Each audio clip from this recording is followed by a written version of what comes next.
Hi friends, kitchen कट्टा ह्या आपल्या यूट्यूब चॅनलवर आपल्या सर्वांचं खूप खूप मनापासून स्वागत. आज आपण बनवतोय मस्त असे लुसलुशीत आणि स्पॉन्जी असे मूग आणि बीटाचे आप्पे. अगदी सोपी पद्धत आहे. चला तर सुरुवात करूया. त्यासाठी मी इथे 1 वाटी मूग रात्रभर भिजत घातली होती. आता हे मुगातलं पाणी आपण काढून मूग मिक्सरला वाटून घ्यायचे आहेत. त्यासाठी मी मिक्सरच्या भांड्यामध्ये मूग घेतले आहेत. त्यामध्ये अगदी अर्धा इंच इतकं आलं आणि एकच मिरची मी घातलेली आहे आणि मिक्सरला अशा प्रकारे वाटून घेतला आहे. वाटत असताना पाण्याचा वापर अगदी कमी केलेला आहे. आपल्याला अशा प्रकारे कन्सिस्टन्सी लागणार आहे. त्यामध्ये चवीनुसार मीठ घालून घेऊयात. मी इथे एक कांदा बारीक चिरून घातलेला आहे आणि एक मोठं बीट छान किसून घेतलेलं आहे ते घालून घेऊयात. कसं बीट तब्येतीसाठी पण चांगलं आहे. काही मुलं बीट खात नाहीत. हे आपण अशा प्रकारे त्यांना बीट खाऊ घालू शकतो. आता हे छान आपण मिक्स करून घेऊयात. पाहिलंत खूप कमी इन्ग्रेडियंट्स आहेत आणि एकदम हेल्दी असा नाश्ता बनून तयार होतो. आता हे छान सर्व मिक्स करून घ्यायचं आहे आपल्याला आणि आपल्याला कन्सिस्टन्सी ही अशी लागणार आहे. पाहू शकता.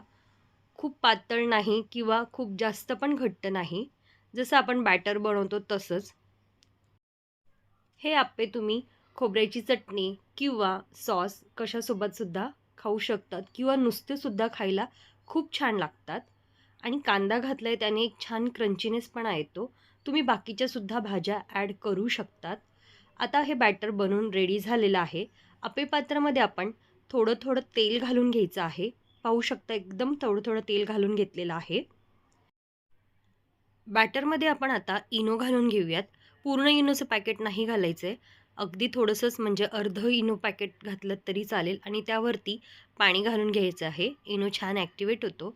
आता हे सर्व मिक्स करून घ्यायचं आहे आणि मिक्स करून झटपट ह्याचे आप्पे बनवायला सुरुवात करायचं आहे. म्हणूनच मी आप्पे पात्रामध्ये आधीच तेल घालून घेतलं होतं. आता एक एक चमचा बॅटर आपण आप्पे पात्रात घालून घेऊयात. गॅसची फ्लेम ही मीडियम ठेवायची किंवा लो ठेवली तरीही चालेल. जर फास्ट केलं तर ते आप्पे जळून जातील.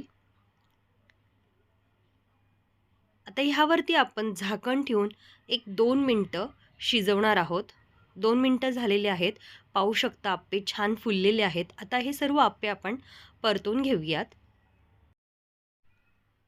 अगदी अलगद परतले जातात हे आप्पे आणि तेलाचा वापरसुद्धा कमी आणि तब्येतीसाठी एकदम हेल्दी. मूग खूप हाय प्रोटीन असतं आणि त्यामध्ये बीट. तर हे सर्व आप्पे परतवून घेऊन पुन्हा एक 2 मिनटं आपण हे आप्पे शिजवून घेणार आहोत.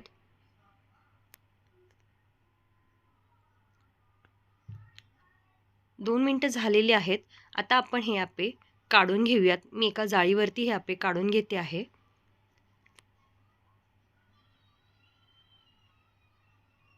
तुम्हाला ही माझी रेसिपी कशी वाटली नक्की कळवा आणि माझ्या चॅनलला सबस्क्राईब करायला विसरू नका. पाहू शकता आप्पे बनवून रेडी झालेले आहेत.